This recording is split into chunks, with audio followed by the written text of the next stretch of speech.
Hi, and welcome to the 10-Minute Food Truck Training Podcast. My name is Bill Moore. I'm the founder of Food Truck Training Group on Facebook, co-owner with my beautiful wife, Melissa, of our own food truck. It's called Food Truck 101, and I'm the executive director of the National Street Food Vendors Association, which is a nonprofit dedicated to education, advocacy, and uplifting all food vendors. Today, I continue the topic we started Monday, and that was what are some of the hardships that food truck owners faced, and then how to answer those hardships. But before we get into that, I want to remind you guys about the Food Truck Owners Expo that will be held in Orlando, Florida, this year on November 12th and 13th. I'm going to be there giving 3 classes. One is on writing a profitable menu, one is on marketing in the off-season, and then one is why we as food truck owners must learn to speak with a single voice so that we can make changes in our industry to benefit all food vendors. If you guys would love to attend that, and I hope that you do, go to FTOexpo.com, place your order for your tickets today, and when you do, put in the code FTTG15 for a 15% discount. I want to thank Table Needs for sponsoring this episode of the 10-Minute Food Truck Training Podcast. Table Needs is a full-service POS system capable of handling your busy food truck, cash, credit card, and reporting needs. Check out the link in the description for more information about Table Needs. As I mentioned on Monday, we get a question asked pretty frequently about, hey, can you guys tell me some of the hardships you face as a food truck owner? Typically, that's asked by somebody that's a consultant or a business coach or somebody that wants to get people to raise their hand and say, well, this is awful in our industry, so they can send them a private message and say, hey, I've got the solution. Just go to my website and pay for my course, and I'll give you the answer to whatever ails you. So basically, they're a snake oil salesman. Typically, those things don't get posted on a group when they're obviously associated with somebody that has something to sell. I call those hand raiser posts or hand raiser ads. Because when you raise your hand and say, hey, I've got this problem, they want to sell you the solution. But this was asked a few days ago, and as near as I can tell, the person asking it was just legitimately wanting to know what are some of the challenges that are faced in our industry so they know what to do when they see those exact same challenges. Monday, we talked about how to deal with heat, and then what to do about staffing your food truck. So today, we're going to continue the conversation. We're going to talk about how do you gas up your generator? How do you know how much or how big of a generator to get? So let's start with that one.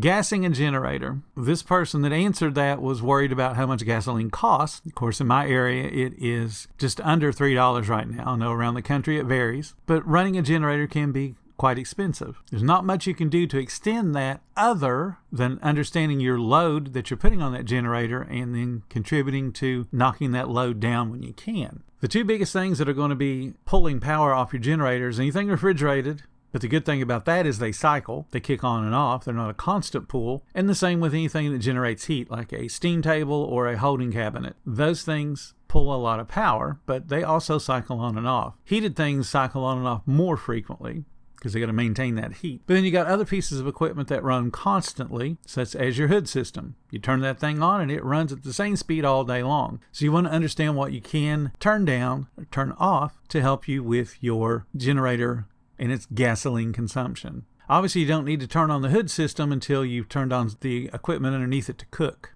So there's no point in coming in at 7 in the morning and turning on the hood system if you're not going to use the grills or the fryers until 10 o'clock. So save yourself that. Same thing on the other side. If you only have a grill or a griddle, you can turn the hood off pretty much immediately when you close, because it'll only smoke slightly, or you may let it run 5 minutes as it cools down or 10 minutes as it cools down to the point where it stops smoking, and then you kick it off.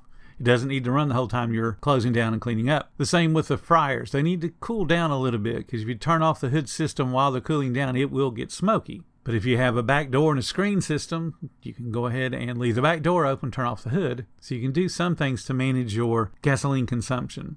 The other thing is to make sure that when you're dealing with the gasoline and have to be at an event where you're running the generator long periods of time, how are you going to keep that thing stocked with gasoline? They make tank extenders, which will give you additional gallon or gallons, depending on how big of one you buy for your generator. But you want to make sure you're doing things safely and according to the owner's manual. That's the only answers that I'm going to give. Follow what the owner manual says when you're talking about refilling one while you're in operation. But again, learn how to manage your generator. There are things you can do to help yourself out. Even turning something down 5 or 10 degrees is going to reduce the load because it won't have to cycle on and off so much. And I'm talking about heated equipment. Refrigerated equipment, you want to stay underneath whatever your health department requires, either under 41 or under 40, depending on what your rules say.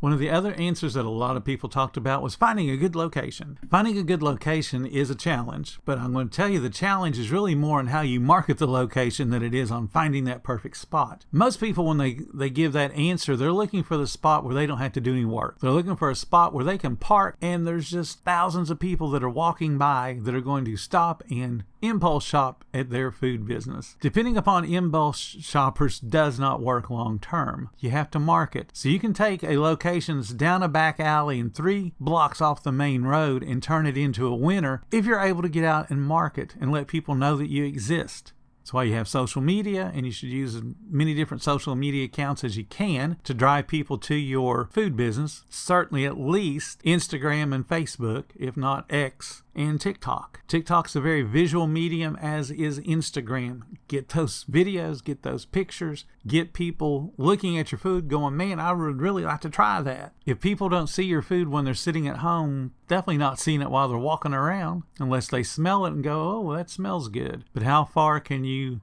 really send those aromas out? So you have to market. Marketing means that you get off your butt, get off the truck, and then you go visit businesses. Hey, I'm going to be parked down this back alley 3 blocks from here. I'd love to be able to sell some food to your employees. I'll give them a discount. Here's a discount for your trouble of listening to me.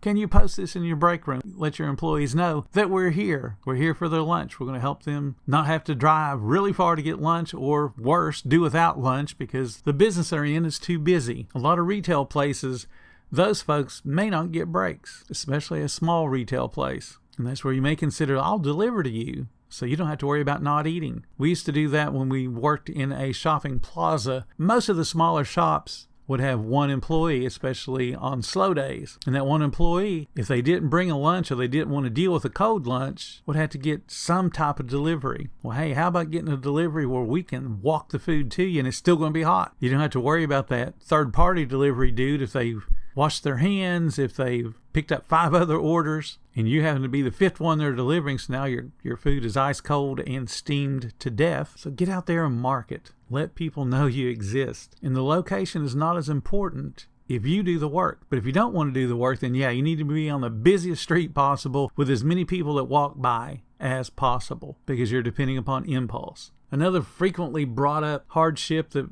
food truck owners have to deal with, or food vendors in general deal with, is event organizers. And pretty much the opinion is all event organizers are the scum of the earth and they want to cheat you out of your hard-earned money. So let me tell you about event organizers. They are exactly like you. They have a product to sell. They chose to sell an event spot for you as a food vendor to come and sell something from. So their product is selling spots, just like your product is selling food. So they're going to say whatever it takes to get you to buy that spot. Whether they're charging $20 to be there or $500, it doesn't matter. They want to get a food truck in whatever number of spots that they feel like makes sense for the event. If somebody comes up to you or emails you or calls you and says, I have this great opportunity for you and your food truck, got an event going on, would you like to be a part? First question, make your life super easy. Do you have a contract? And if they say no, then you say no. Because if it's an event without a contract, it is small. Trust me. An event that has a contract means that they have a budget. It means that they have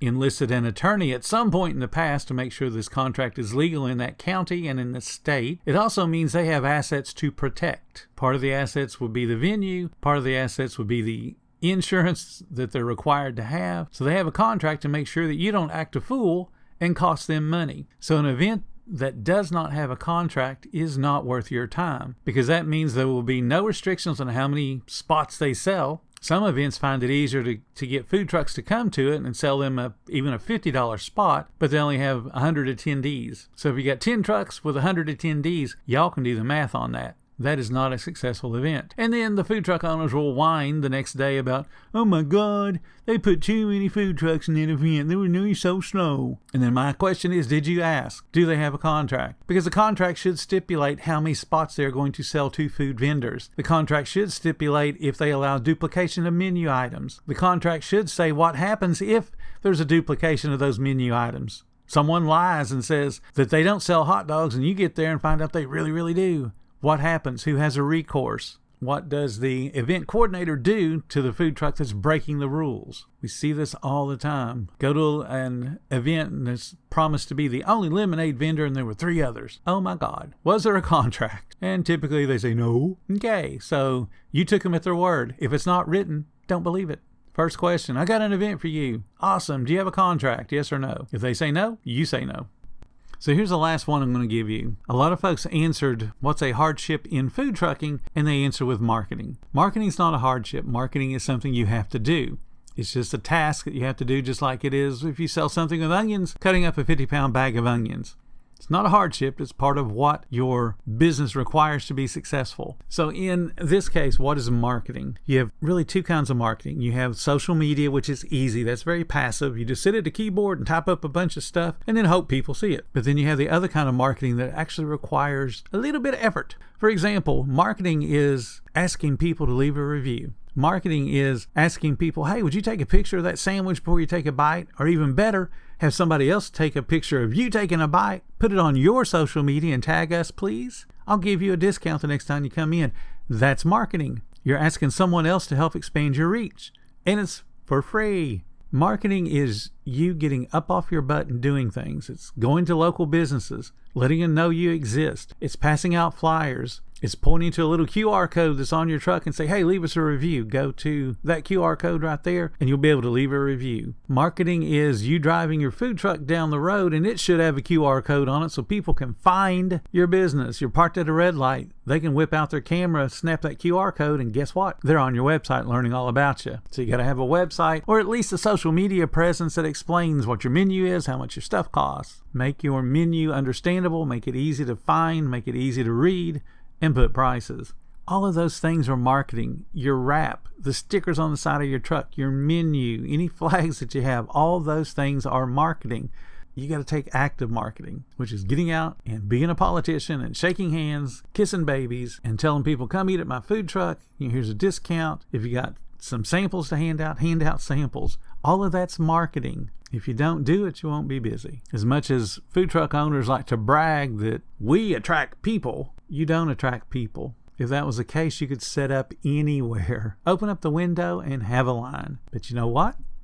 That doesn't happen. Only in the most densely populated cities does that happen. If you're in most of America, opening up your window does not attract people, and certainly doesn't attract enough people to make you busy. What does attract enough people is doing marketing.